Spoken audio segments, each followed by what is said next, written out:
envolvidos neste momento com a Tua presença na nossa casa espírita, através dos mentores espirituais que tanto têm feito em nosso favor.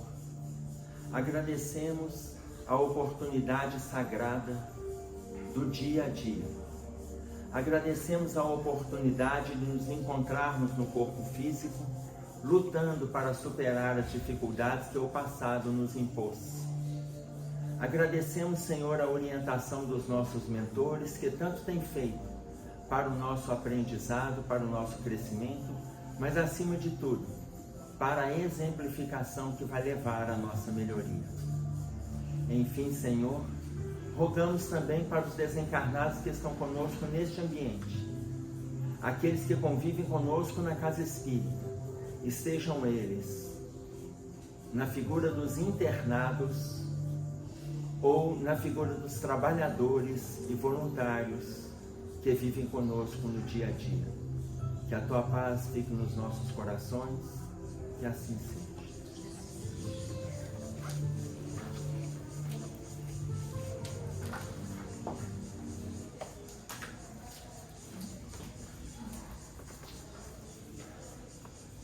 Nós estamos então trabalhando o livro Justiça Divina e o capítulo se chama Problema Conosco. Problema conosco.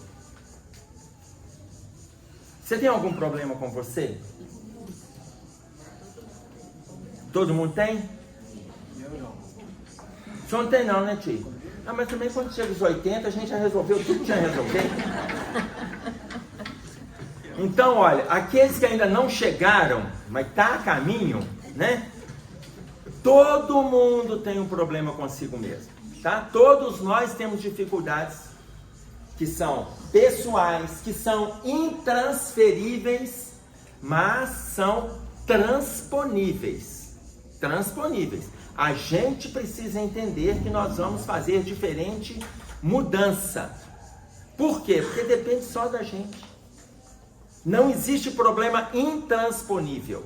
Não existe o impossível. Problemas conosco. Vocês vão avaliar. Os romanos, eles têm uma frase que eles diziam assim: o impossível não é um fato, é uma opinião. O impossível não é um fato, é uma opinião.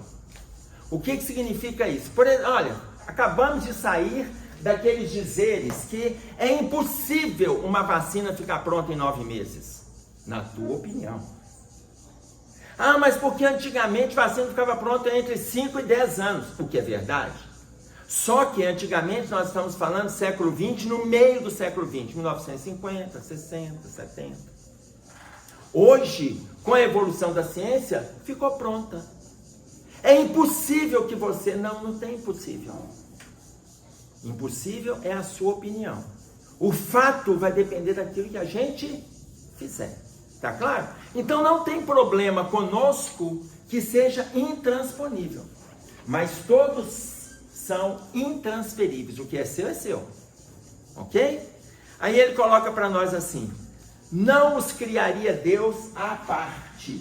E aí ele comenta um trechinho do livro Céu e Inferno, que é os demônios segundo o Espiritismo. Os demônios. Existe demônio? Vocês ficaram na dúvida agora. Agora vocês assustaram. Existe ou não existe? Se você denominou os espíritos, né, inferiores de demônio. Depende do nome que a gente... Figura de linguagem. Depende do nome que você dá para aquele capeta. Figura de... Aqui. Os demônios segundo o Espiritismo. Olha o que Kardec traz para a gente. Segundo o Espiritismo, nem anjos, nem demônios são entidades distintas. Por isso que a criação de seres inteligentes é uma só. A criação é uma só. Unidos a corpos materiais, esses seres constituem a humanidade que povoa a Terra. E as outras esferas habitadas, uma vez que libertos do corpo, constituem o mundo espiritual ou os espíritos. Então, a gente pode chamar de demônio ou não. Mas quem são esses seres? Foram criados demônios? Ah, existem aqueles que foram criados anjos? Também não. Isso tudo é conquista. Mas existem seres perversos que nos ensinaram demônios? Existem. Mas existe perversidade tão grave, mas tão grave, que o livro Obreiros da Vida Eterna vai colocar para nós determinadas entidades que estão no plano espiritual, que se chama Sáurios. Sáurios. Sabem o que é Sáurios? Alguém já ouviu esse termo? Sem ser senhora? Ela sabe que eu já falei disso numa quarta-feira aqui em 2014, não foi?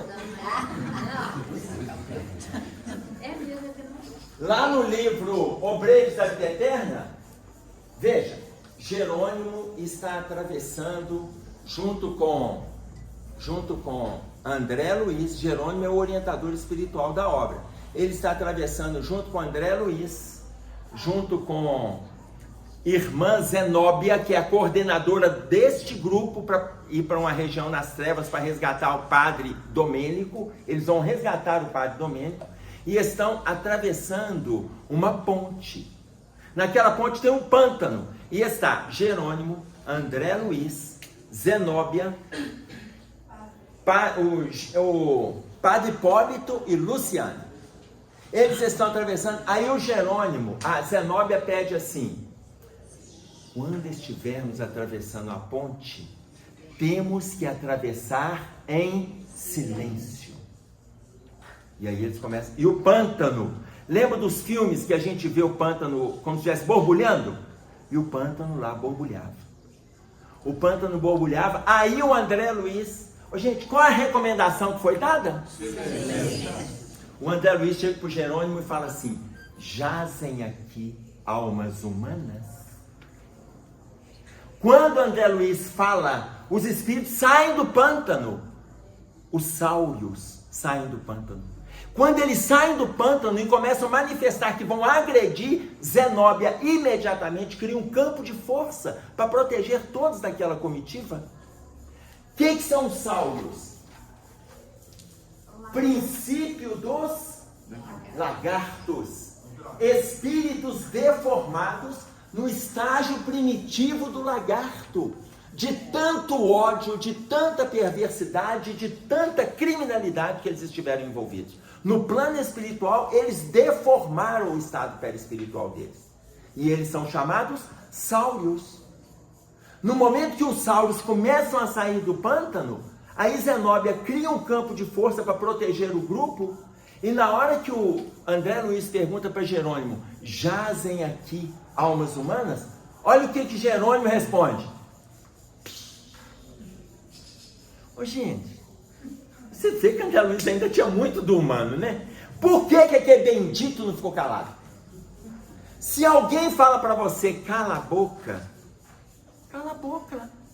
Por que você tem que falar assim? Por que eu tenho que ficar calado? Isso é André Luiz.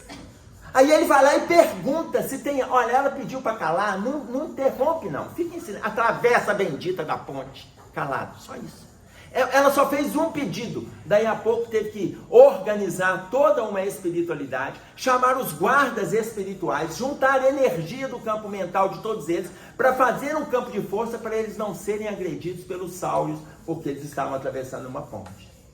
Até eles chegarem numa ilha do outro lado. Quando eles chegam na ilha, aí a Zenóbia fala assim: agora podemos conversar. Ninguém xingou ele, né? Aí ele ficou calado. Pois é, aí o que o André Luiz perguntou? Nada.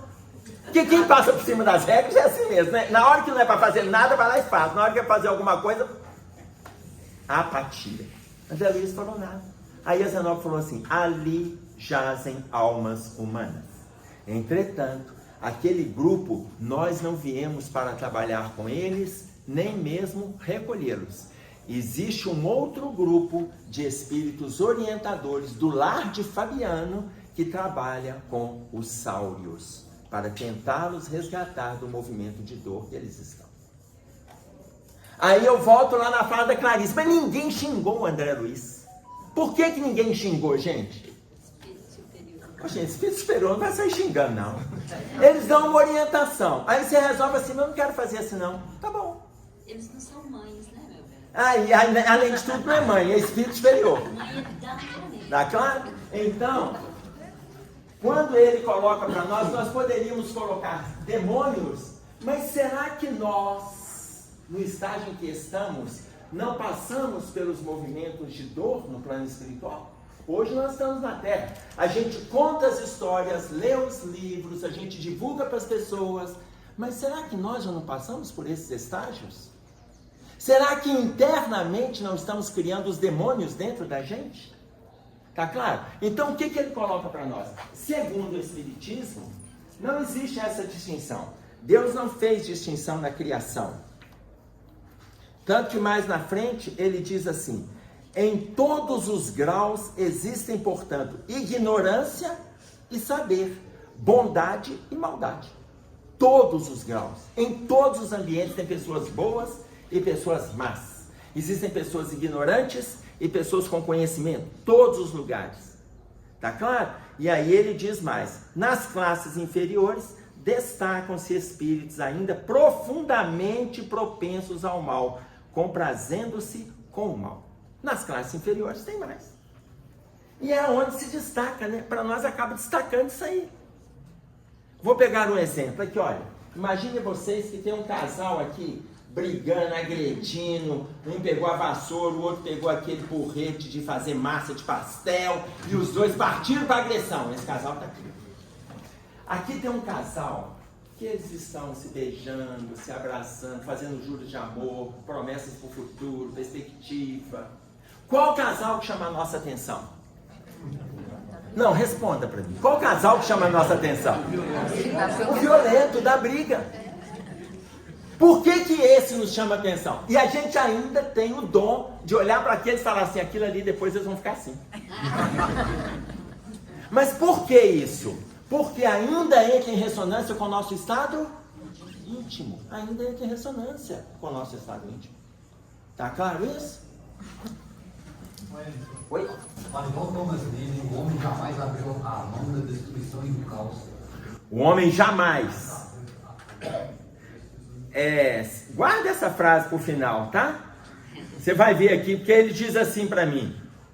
Olha bem, os gênios perversos das interpretações. Essa frase que você falou é de quem que é, meu filho? É Thomas Mann. Thomas? Thomas Mann. Claro que eu não conheço.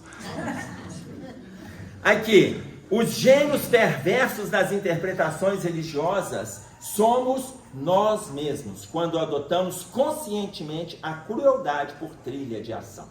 A gente é que faz movimentos perversos. Nós somos os gênios perversos. Quando adotamos a crueldade. Porque existe, no livro As Dores da Alma, existem 2 capítulos sobre crueldade. Ele começa falando de crueldade. Tem a autocrueldade e tem a crueldade. A autocrueldade é aquela que eu me agrido. E o primeiro capítulo ele fala da autocrueldade. E a outra, aquela crueldade que a gente faz na relação com os outros. Aí, olha, eu vou citando para vocês como que ele nos localiza na questão cruel. Observa as lágrimas dos órfãos e das viúvas ao desamparo. Tem ou não tem? Órfãos e viúvas em desamparo. Há quem faça correr essas lágrimas. Existem pessoas que promovem. Repara os apetrechos de guerra estruturados para assaltar populações indefesas. Existe a guerra ou não existe? E olha, estruturados para assaltar populações indefesas. Há quem as organize. Existem pessoas que promovem a guerra. Tá claro? Anota as rebeliões que se transfiguram em crimes. Há quem prepara essas rebeliões. Vocês veem se nós não estamos... Às vezes a gente não está no fato, mas na mente a gente está. Vou pegar, quando ele fala aqui sobre as guerras, uma fala do Dr. Bezerra, que tem aqui. Repara os apetrechos de guerra estruturados para assaltar populações indefesas. Vou pegar um exemplo. Quando Estados Unidos invadiu o Iraque, Isso em 2000, eu acho que foi em 2000. Depois das torres gêmeas. Não foi muito antes das torres gêmeas. Foi na época de Saddam Hussein. Quando ele invadiu o Iraque, eu estava em casa assistindo jornal com a Gladys. E eu cheguei, na hora que eu vi aquela cena, eu achei uma cena tão covarde. Porque os Estados Unidos, ele fez uma encenação de que eles tinham arma química para destruir a humanidade. Que os iraquianos tinham, e ele desarmou o Iraque, indo contra alguns posicionamentos políticos e alguns posicionamentos de outras nações. Ele desarmou o Iraque, depois ele entrou como um algoz, dizimando iraquianos. Eu achei aquilo tão covarde. E aí, na hora que eu estava com a Gladys, eu vendo aquela cena, eu falei assim, hoje eu sei porque que eu não sou americano. Ela falou assim, por quê? Porque se eu fosse americano, eu teria um plano para matar o presidente. Ela falou assim, Emerson? Eu falei assim, meu bem, não ria. Mostrando tanto que a violência estava falando alto dentro de mim, porque eu achei aquilo ali extremamente agressivo. O que eu pensei? Vou combater a agressividade com agressividade. Alguns meses depois, Dr. Bezerra veio em Belo Horizonte, desculpa, Divaldo Franco veio em Belo Horizonte, Dr. Bezerra também, porque manifestou através dele. E aí, Divaldo Franco fez uma palestra na UFMG, eu estava lá. E aí, no final, veio a mensagem do Dr. Bezerra. Dr. Bezerra colocou assim, não entremos nas questões das nações que estão em guerra. Não entremos. Primeiro, porque não sabemos que vínculo que essas nações carregam entre si, os americanos e os iraquianos. E em segundo, não sabemos que tipo de vínculos dois governantes carregam entre si. Não sabemos. Então, não entremos nas questões das nações que estão em guerra, porque mentalmente a gente contribui para o mal-estar de toda uma população. Mentalmente a gente contribui para o mal-estar de toda uma população. Não entremos. E aí ele diz mais, este século 21 que se inicia é o século do amor. O século 20 foi o século da ciência. E tivemos o amor. No século 21 é o século do amor, embora tenhamos progressos científicos, mas é o século do amor. Então nós podemos fazer um movimento diferente a partir do nosso estado íntimo. E aí, na hora que eu escutei isso, eu vi o tanto que eu estava demonstrando ali o meu adoecimento. Por quê? Porque cada vez que eu assistia, mais agressivo eu ficava no meu estado íntimo. Que aí entra a página do Hamed, no capítulo 1 do livro As Dores da Alma, autocrueldade, que a gente, quando começa a entrar nesse campo vibracional, a gente muito mais se agride. Tá claro isso? E aí, quando o Emmanuel coloca que a gente vai promovendo, ele vai trazendo vários exemplos. Aí ele disse, pensa nos delitos que levantam as penitenciárias de sofrimento. Há quem os promova. Pensa nos delitos que levantam as penitenciárias de sofrimento. Há quem os promova. Eu lembro que eu fui fazer uma palestra numa penitenciária feminina. No final, fiquei lá conversando com algumas mulheres. Uma delas queria ter uma prosa ali comigo, nós ficamos conversando. E ela pegou e falou assim, eu tô aqui porque eu cometi um crime. Eu falei assim, você quer falar para mim sobre o crime, já que estamos aqui conversando? Ela falou assim, quero. Eu matei o meu marido. Eu falei assim, como que está na sua cabeça? Tranquilo. Ele precisava de morrer. Eu já resolvi o problema. E outra, eu não fiz sem saber, não. Eu fiz sabendo. Você sabe por quê? Eu sou instruída. Eu sou médica. Eu tenho pós-graduação. Eu fiz doutorado. Mas eu não aguentei apanhar mais dele. Eu cansei, porque tem uma hora que a gente cansa de apanhar. E aí você espera que a lei resolva, você espera que resolva, você espera, ou você morre ou você mata. Aí eu peguei e resolvi matar, sabendo que eu ia ser presa. Então hoje eu estou aqui presa, mas uma hora vai dar certo, eu vou sair. Mas eu falei assim, a senhora não se arrependeu? Ela falou, de forma nenhuma. Arrependido significa que eu queria ele do meu lado, olha a lucidez. Arrependido significa que eu queria ele do meu lado, porque ele não se afastaria de mim. Eu falei assim, mas agora ele está morto, só acho que ele afastou. Ela falou, não vou nem entrar nessa questão. Porque morto, gente, a chance de afastar é muito menor. Tá claro? Então ela pegou e colocou assim: ainda que não, eu não o vejo. Eu resolvi o meu problema, eu cansei de apanhar. Eu esperei. E aí eu achei melhor. Resolvi de outro jeito. Uma hora eu vou sair daqui e aí eu vou cuidar da minha vida. Nesta vida. Hã? Nesta. Nesta. Tá? Agora, imaginem vocês. Pensa nos delitos que levantam as penitenciárias de sofrimento. Há quem os promova. Há quem promove o delito. Mas muitas vezes o nosso sentimento também promove. As nossas relações também promovem. Tá claro? Por quê? Porque muitas vezes a gente não vai lá e comete o crime. A gente não comete o crime. Mas a gente faz uma certa apologia ao crime. Tá claro isso? Medita nas indústrias do aborto. Há quem os garanta. O aborto existe porque tem gente que promove e ganha com o aborto. Por isso que ele existe. Pondera quanto aos movimentos endinheirados do lenocínio. Lenocínio, alguém sabe o que é lenocínio? Eu nunca tinha escutado essa palavra, fui ver aqui. Sabe o que é lenocínio? São aquelas pessoas que promovem a prostituição, que pagam mulheres, que promovem as casas de prostituição, que pagam homens, promovem a prostituição. Lenocínio. Há quem reguarde estes que promovem o lenocínio. Há quem reguarde, há quem promove isso. Reflete nos mercados de entorpecentes. Há quem os explore. Então, como vocês podem ver, aí, falando inclusive sobre a droga, olha, tem de tudo, gente. Tem de tudo. Imagine vocês que nós, muitas vezes, com a nossa mente, promovemos. Às vezes a gente não promove aqui, mas a gente está mentalizando, a gente está construindo. Internamente a gente está vingando.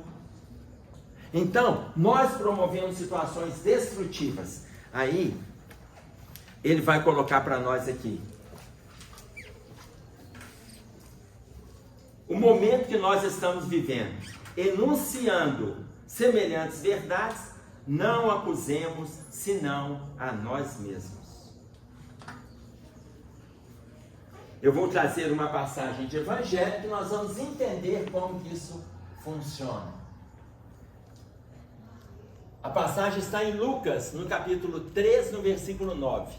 E também já está posto o machado à raiz da árvore. Toda árvore que não dá bom fruto, corta-se e lança-se no fogo. Toda árvore que não dá bom fruto, corta-se e lança-se no fogo. Está posto o machado à raiz da árvore. O que ele está dizendo para nós aqui? Quem que fala isso? Está em Lucas, no capítulo 3, no versículo 9. Quem fala? Quem fala? Jesus. Isso mesmo, não é Jesus não. João Batista. João Batista. Aqui João Batista está falando para nós da vinda de Jesus. Ele está pregando no deserto, conforme coloca Isaías no Velho Testamento, quando Isaías diz assim: voz do que clama no deserto. Tá? Voz do que clama no deserto, que ele começa a anunciar, Isaías começa a anunciar, é um capítulo inteiro anunciando a presença de Jesus, falando sobre João Batista. Isaías falando há séculos antes de João Batista. Tá claro isso? Se eu não me engano, no capítulo 20 do Velho Testamento. Mas se vocês clicarem, quem quiser ler o que ele fala, é só colocar voz do que clama no deserto, vai aparecer o capítulo todo lá na Bíblia. Então ele coloca: e também já está posto o machado à raiz da árvore. Olha, o Cristo chegou. Ele estava aguardando o Cristo ali para ser o quê? Não, para ser o quê? O que João Batista estava esperando? Para ser batizado. João Batista estava esperando para ser batizado. O Cristo chegar para ser batizado. Então, na hora que ele fala, já está posto o machado à raiz da árvore, o que é a árvore? O que é a árvore? Nós. Cada um de nós somos árvore. Cada um de nós.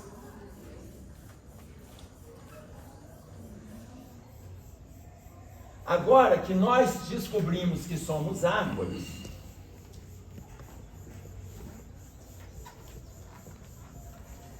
Meu tio, me fala um defeito que o senhor tem. Eu sou careca. Não, isso não é defeito, isso é uma qualidade. O senhor não tem que perder tempo com o cabelo. Me fala um defeito. Oh, qual defeito que eu tenho? Pensa com calma que o senhor vai achar. Se 80 anos o senhor ainda não achou, nós estamos com problema de ser. Tive vários, mas eu Me conta só um, não pode ser não para me tirar a terapia. já tive. Um Um que eu já Um tive, defeito que o senhor ainda tem. que eu ainda tenho. É. Não. A esposa já fica doida para denunciar. Esposa é assim, gente, fica doida. É igualzinho Jesus falou. Não observe o cisco no olho do outro. O Cristo coloca assim: a gente observa o cisco no olho do outro, mas não vê o poste que está no nosso. Né? Aí também não. Então, deixa eu passar aqui para a ala da esquerda. Ô Charles, me fala um defeito que você tem. Ô, esposa, hein? Já olhou pra cá. Ansiedade. Então, descobrimos aqui um fruto. Ansiedade. Gladys, me fala um defeito que você tem. Impaciência, Oh, Andréa. isso é verdade, hein? Você a conhece. Oh, Esperar sem falar. conheço como jogo de qualidade. Quem mais? Carol, me fala um defeito que você tem. Orgulho. Carol. Orgulho não, sabe por quê? Eu vou entrar com ele aqui daqui a pouco. Põe um mais leve. Pode, vaidade ficou ótimo pra você. Todo mundo vai Pode. procurar cá. Rodrigo, me fala um defeito que você tem. Mania de limpeza. Então, peraí, qual o nome que a gente dá isso, hein? Perfeccionismo. Toque. Não, toque já é patológico, né? Vamos colocar perfeccionismo. Quem mais? Senhor Patrícia, me fala um defeito que você tem. Hã? Não escutei. Irritação. Ah, mas aí você vai ficar copiando a Gladys, que está impaciente. O impaciente irritar. Você carrega muita mágoa? Qual o seu nome, magoada? Qual o seu nome, filho? Juliana. Mágoa. Quem falou? Sua filha tá Clarissa, você é inclusive de ciumenta? você. Foi só da minha mãe. Ah, meu mãe. Só. Você quer falar, amigo? Eu queria falar, mas com a minha mãe. Cuidado Todo com mundo ele. pensou nos defeitos? Pensou? Todo mundo já pensou em pelo menos um? Ok. Ludmila, me fala um defeito seu. Você lembra meu nome? Claro que eu lembrei. Quando é pra falar de defeito, eu lembro. Pô. Nossa, tô pensando. Calma. Tá pensando ainda? Marina, me fala um defeito seu. Ixi. Eu peguei os mais jovens, gente, porque o mais jovem tem uma dificuldade de ver defeito. Obrigada. Não, todos aí eu tenho. Todos esses? Não, mas aí você tem que ir mais devagar. O Preguiça. que mais? Preguiça. Preguiça. Mais um. O Arlen, me fala um defeito seu, Arlen. Você vai falar preguiça também. Não dá pra eu pensar que você é um cara preguiçoso se eu te encontro no banho aqui dos meninos, 5 horas da manhã, você chega antes de mim. Vai bem com preguiça. Então você tá numa luta danada pra chegar aqui. Rapaz, nós vamos aumentar seus dias de voluntário aqui, te ajudar bastante agora. Amanhã você vem no lugar dele, viu? Mais alguém? Pode. Ah, tem. Me fala o seu, filho. Hã? Não, mas a aceitação. Ah, depressão. Dificuldade de aceitar. Depressão é um quadro que nós vamos estudar. Mas isso É um quadro de patologia, mas muito antes de chegar na depressão, existe um estado emocional aí ligado a 3 desvalores para chegar na depressão. Quem coloca isso? Seu, põe lá. O meu não entra.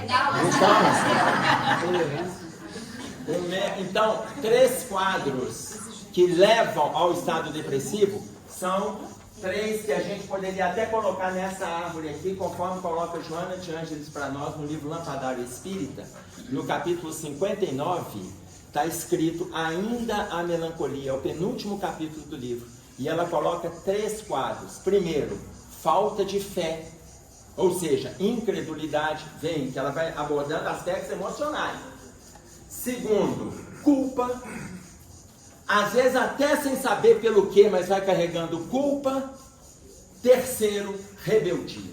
Se a gente quiser colocar todos os 3 aqui, a gente vai colocar rebeldia, incredulidade e a culpa. Então imagine, quando você perguntou, Juliana, se a depressão não seria um quadro patológico, mas tem os quadros emocionais que a desencadeiam. Não trabalhando as questões emocionais, lá na frente a pessoa vai apresentar esse estado. Aí vem os sintomas da Organização Mundial de Saúde. Entendi, é porque, não sei se eu entendi direito, não escutei bem, parece que alguém falou toque, não foi? Foi. E você não aceitou pelo patológico. Então o toque é patológico? Sim, é porque o toque, como tem um estado, é um transtorno obsessivo compulsivo, claro que eu vou colocá-lo numa outra escala de patologia. Por quê? Porque para além disso aqui, existe a influência dos obsessores. No quadro da depressão, a influência inicialmente é dele. Ele começa. Pode ter indução de obsessores? Pode. Como diz o Livro dos Espíritos na questão 459, existe influência deles. Mas no toque, a influência está muito assistida. Entendeu? Tanto que o nome é transtorno obsessivo compulsivo. Eu posso trabalhar esses 3 valores aqui, eu posso trabalhar esses 3 para me libertar da depressão. Tanto que espiritualmente, a pessoa que desencarna deprimido, ela se encontra no plano espiritual deprimida, estuda, aprende e reencarna deprimida. Tá claro isso? Tá. Oi. É só um complemento, eu fiz um curso recentemente no Ministério da Saúde sobre prevenção ao suicídio, traz a depressão acoplada, né? E eles aceitam a falta de fé, eles já trazem isso, a falta de fé, como um dos pilares, a fé, na verdade, como um dos pilares de prevenção à depressão e ao suicídio. A religiosidade, né? Não vinculada à religião especificamente, mas à fé. Sim. A Organização Mundial de Saúde tem feito essas colocações a partir do CID-11, tá? Enfim, vamos voltar para a passagem? Vocês acharam que eu esqueci que nós estamos analisando a passagem evangélica? Foi certo. Rebeldia, incredulidade, qual que é o outro? Culpa. Já está posto o machado à raiz da árvore. Aí eu pergunto para vocês, eu não entrei com o orgulho, e muito menos com o egoísmo. Tá claro? Não coloquei esses 2 desvalores. Por quê? Quem que vem primeiro, o orgulho ou o egoísmo?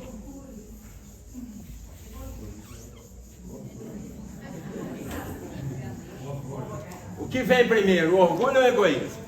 Quem acha que é o orgulho, levanta a mão. Abaixo. Quem acha que é o egoísmo, levanta a mão. Abaixo. Tem gente que não acha nada e não levantou a mão porque é mineiro.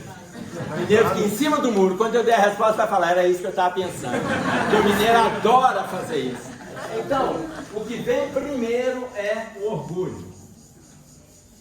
Primeiro, o orgulho.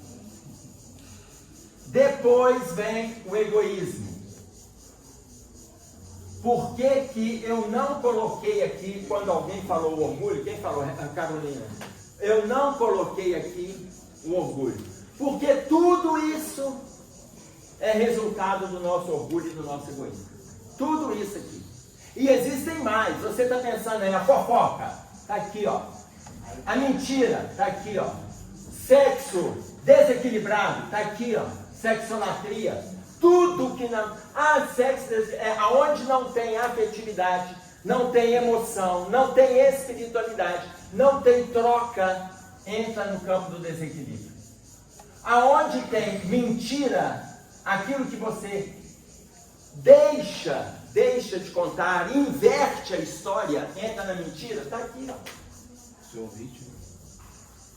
Aí depende como que a pessoa vai lidar. Porque perguntaram para o Chico assim. Aliás, deixa eu perguntar para vocês aqui. Hoje é dia... Hoje é que dia? 5 de fevereiro. Quem não mentiu ainda este ano, levanta a mão para mim. Não mentiu este ano. Quem levanta a mão pode estar mentindo. Pode ser hoje o primeiro dia. Aí eu vou pegar um exemplo. Isso aqui é um celular. Seu celular tocou. Seu celular tocou. Aí você olhou. Vou entender agora.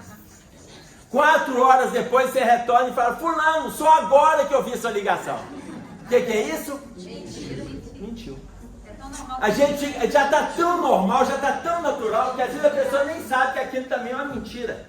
E quando a gente vai lá em Levítico, no Velho Testamento, nós vamos ver Levítico colocando para nós Moisés, no capítulo 19, no versículo 16, não atentarás contra a vida do teu próximo. Não, nessa não. Não andarás, essa eu iria falar, vai falar de amor, mas é o outro versículo.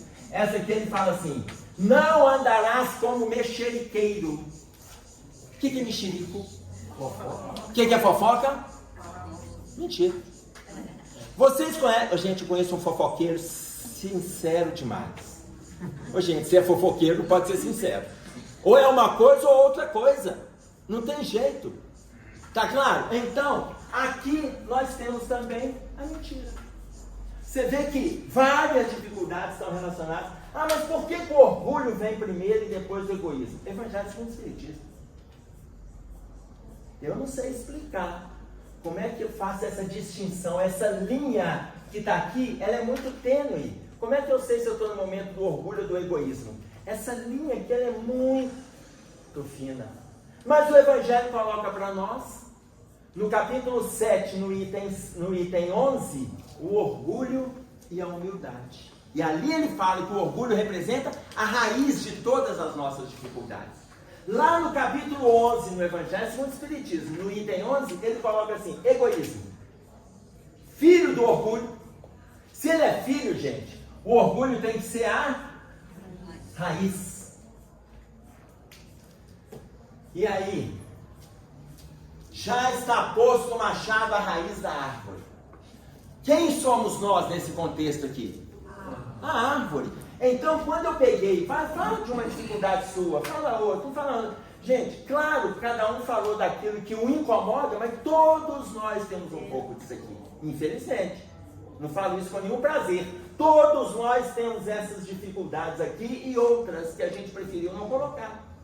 Tá claro? Quando ele coloca para nós que o machado está colocado à raiz da árvore, o que ele está dizendo?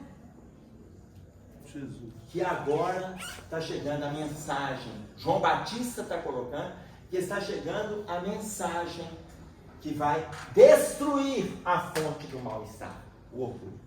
O machado está colocado à raiz da árvore. Se a gente ouvir a mensagem, praticar a mensagem, entender a mensagem, exemplificar a mensagem, nós vamos sair desse contexto. Aliás, 3 caminhos para a gente ser feliz. 3 caminhos para a gente ser feliz. Em relação a isso que nós estamos fazendo. Primeiro, ensina o que você sabe. Primeiro caminho, ensina o que você sabe. Segundo, pratica o que você ensina. Segundo, pratica o que você ensina. Terceiro, pergunta aquilo que você não sabe. Pergunte aquilo que você ignora. 3 caminhos para a gente ser feliz. Ensina o que você sabe, pratica o que você ensina e pergunte aquilo que você ignora. Ou seja, está colocado o machado à raiz da árvore, o machado é o próprio Cristo. E agora, nós temos instrumento para vencer essas dificuldades, ainda que a gente comece, eu vou começar abrindo mão do ciúme que assola o meu estado íntimo. Por exemplo, como diz Emmanuel para nós no livro Consolador, que o ciúme, na pergunta de número 183, que o ciúme é uma das dificuldades que reflete o estado inferiorizado da criatura. Está claro? Ah, eu tenho que eliminar os meus excessos na questão sexual. Tá, mas todos nós temos problema nessa área. Claro que temos. Tanto que André Luiz coloca isso no livro Sinal Verde. Psicologicamente, cada criatura contém em matéria de sexo um problema diferente. Então, se nós fôssemos ficar aqui avaliando os problemas, nós temos problema com a vaidade? Tem, mas a gente tem que lutar. Mas se todos nós... Mas é importante ter vaidade? É. Miramês coloca isso pra gente no livro Médiuns, um capítulo intitulado Vaidade. É a vaidade que nos permite o cuidado, que nos permite a higiene, que nos permite a aparência. Não é a vaidade excessiva. A excessiva traz prejuízo. Aquela do autocuidado. Enfim, está colocado o machado à raiz da árvore. Toda árvore que não dá bom fruto, suponhamos que a gente não aproveita nada disso aqui. Nada. Se nós não aproveitarmos nada desse machado, toda árvore que não produz bom fruto, corta-se e lança-se aonde? No fogo. O que é isso, hein? Eu sei que vocês estão pensando no fogo do inferno. E não é.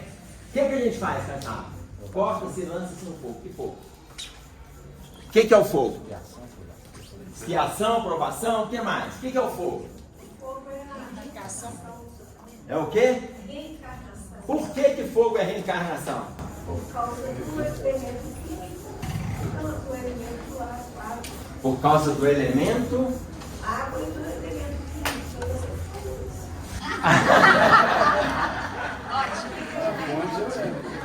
Tá vendo? Tá vendo? Se eu falar bobagem, daqui a 5 anos eu vou falar, você lembra que você me falou? Quando eu encontro o povo na rua, tem um negócio que você me falou, eu falo, ai meu Deus, o que eu falei? Eu sigo direitinho, eu falei, o que será? Tá claro? Então a gente tem que ficar atento que a gente fala, porque aí em público ainda entrega. Se eu falei bobagem, o fogo é mistura de quê? De oxigênio com carbono. Oxigênio com carbono vai originar o fogo. Significa que toda árvore que não dá bom fruto, corta-se e lança-se no fogo. Oxigênio. Só os seres vivos que precisam de oxigênio. Matéria não precisa de oxigênio. Carbono. Nós estamos falando de matéria. A soma do ar com aquilo que é matéria vai originar o fogo. O que é matéria, por que vai vir para a Terra? Aí sim, isso vai significar para nós a reencarnação.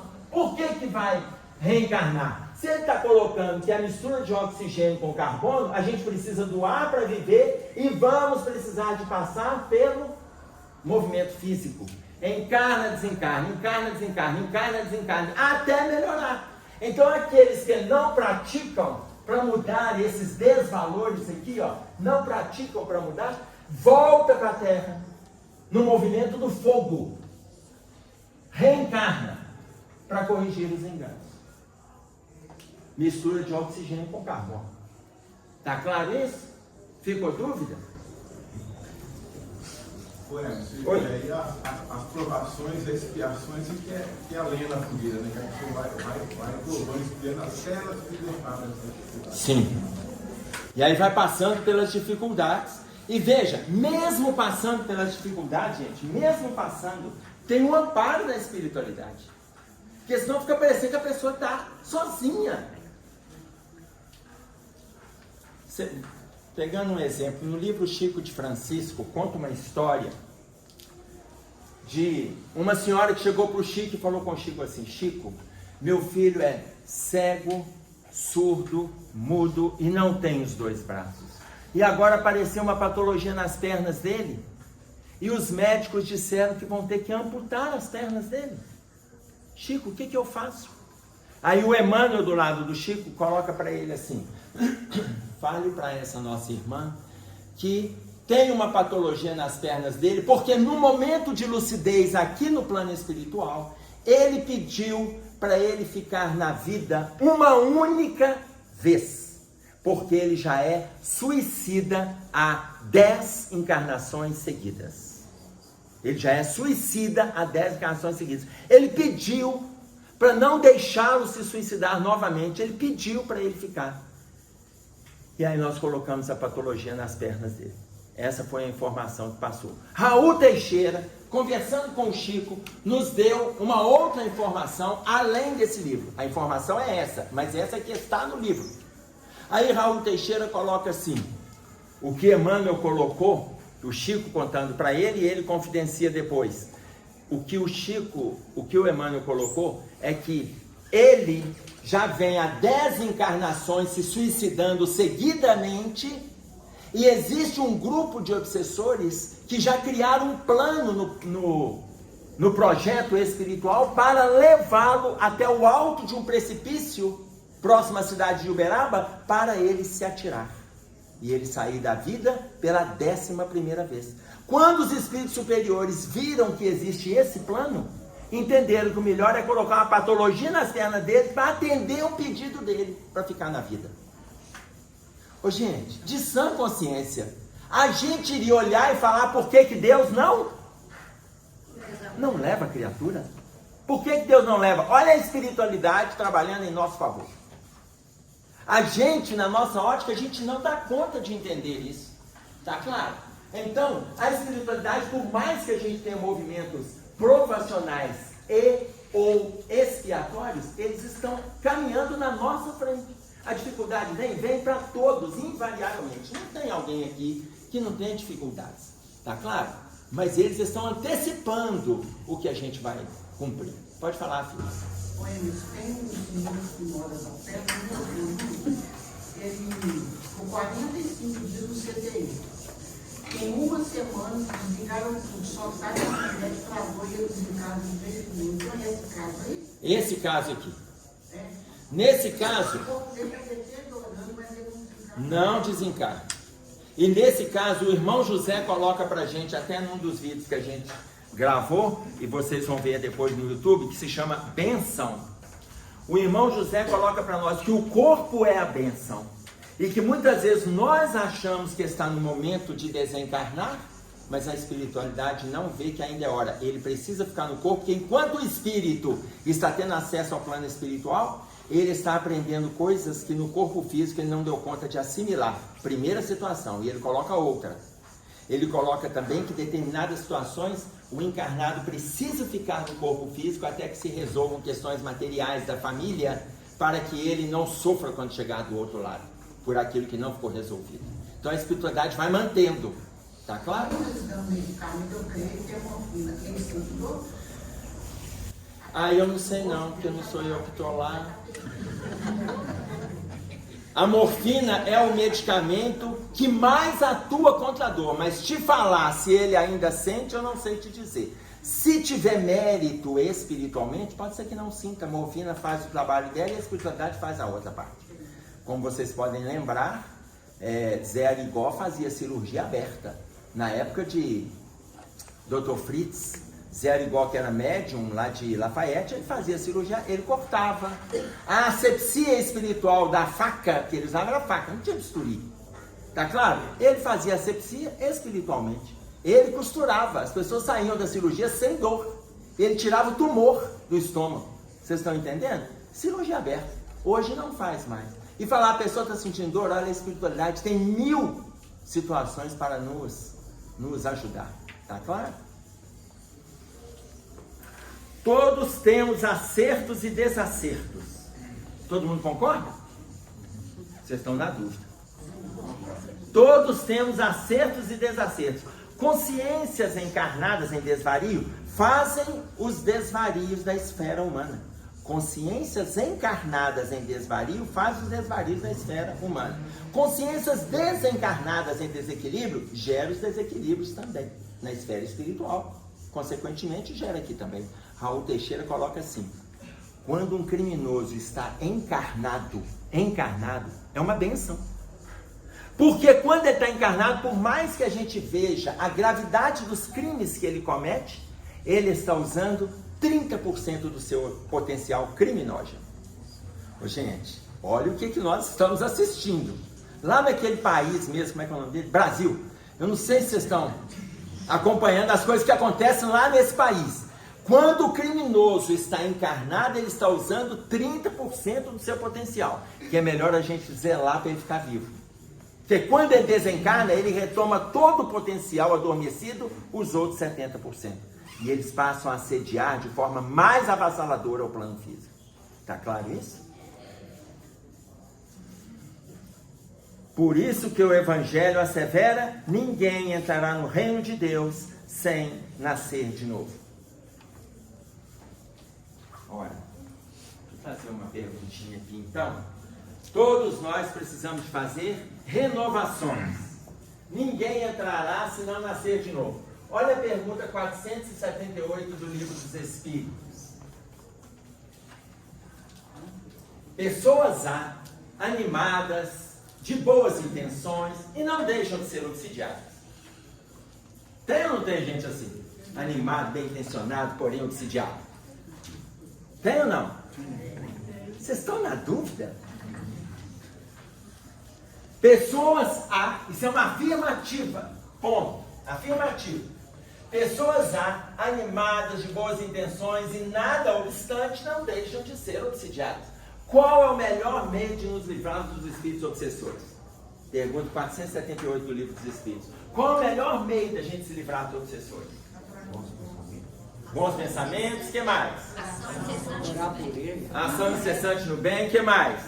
Orar por ele, o que mais? Trabalho, o que mais? Atrair os bons espíritos, o que mais? Tá pouco, gente. Mudança de conduta. Mudança de conduta, isso, tá pouco. Mais. Caridade. Caridade, isso, tá pouco. Levar na frequência. Mudando a frequência, o que mais? Tá pouco. Tá pouco. Persistência do bem também. Persistir no bem, o que mais? Gente, eu tô achando meio pouco. Morrer e voltar. Rezar por ele, morrer e voltar é um desastre. E aí você encontra com ele, meu filho. O que mais? Amá-lo. Amá-lo.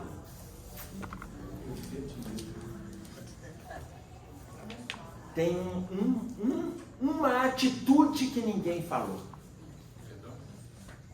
Cansar a paciência do obsessor. E esse ninguém falou. Cansar a paciência do obsessor, gente. Se vocês fizerem tudo isso, mas se irritar com ele, é tudo que queria. Divaldo fez isso quando ele adotou o obsessor. Hã? Divaldo fez isso, né? Quando ele adotou a mãe do obsessor. Quando ele cansou, mas foram 30, gente, se Divaldo Franco é obsediado há 30 anos, nós que não temos nenhum perfil divaldiano, vamos ser obsediados 30 séculos. Tá claro? Cansar a paciência, gente. O Livro dos Espíritos responde assim: cansar a paciência do obsessor. Quando eles veem que nada conseguem, vão embora. Entenderam? O problema é que a gente cansa primeiro, né? Já desanima até na saída desse logo, né? Esse é o problema. Então, imaginem vocês. Eu vou pegar um exemplo aqui. Eu sou o obsessor. Eu sabia. E a Gladys. Eu sou o espírito desencarnado. E a Gladys é aqui eu estou obsidiando. Tá? Ela tá irritada já. Ela já se irritou. Só você ficar ela não tá irritada.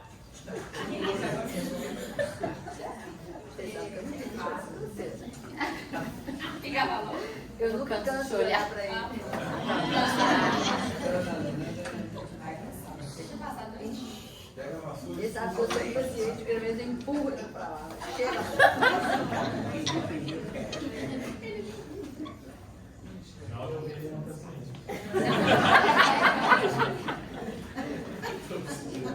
Vocês não estão vendo porque ela está de costas para vocês, ela vai ficar vermelha. É claro. O que acontece? O obsessor, ele não tem nada para fazer. Ele não tem nada para fazer, gente. Se o obsessor chegar ali e ficar te olhando, quando você sente que está sendo olhado, você começa a se irritar. Tá claro? Você começa a se irritar.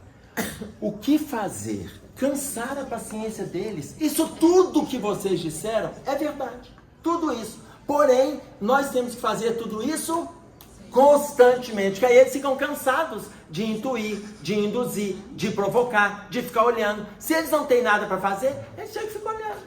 Vai ficar só olhando. Você vai ficar rosa da cor da sua blusa.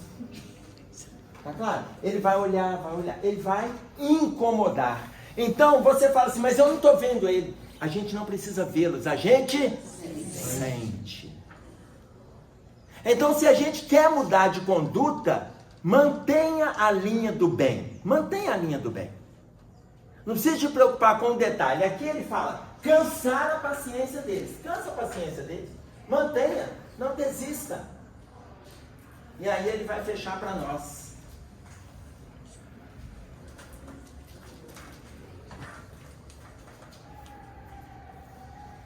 É por isso que o Evangelho coloca, ninguém entrará no reino de Deus sem nascer de novo. Ou seja, modificação íntima.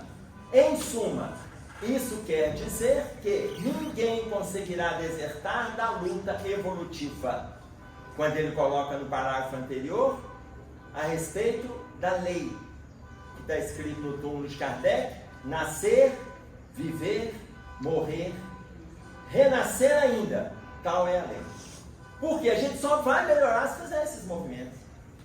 Continuemos vigilantes no trabalho do próprio burilamento, na certeza de que o amor puro vai liquidar os infernos quando nós, que temos sido inteligências transviadas no domínio da ignorância, estivermos sublimados na força da educação. Ficou claro? Vocês estão saindo assim meio deprimidos?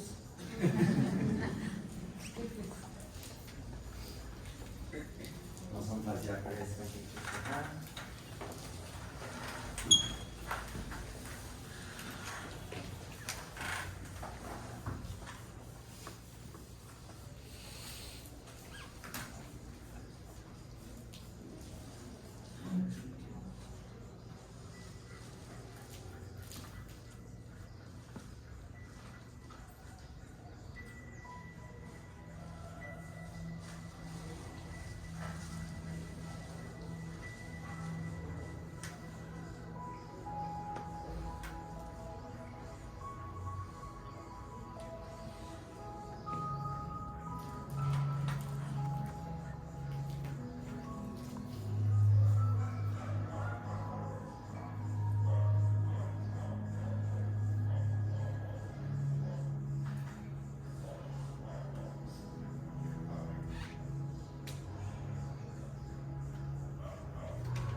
Pai nosso que estás nos céus, santificado seja o teu nome. Venha a nós o teu reino, seja feita a tua vontade, assim na terra como no céu. O pão nosso de cada dia nos dai hoje. Perdoe as nossas dívidas, assim como nós perdoamos os nossos devedores. Não nos deixeis cair em tentações, mas livra-nos do mal, porque teu é o reino, o poder e a glória para todo sempre. Com esta prece, Senhor, estamos encerrando o nosso estudo desta manhã de domingo. Fique conosco, que assim seja.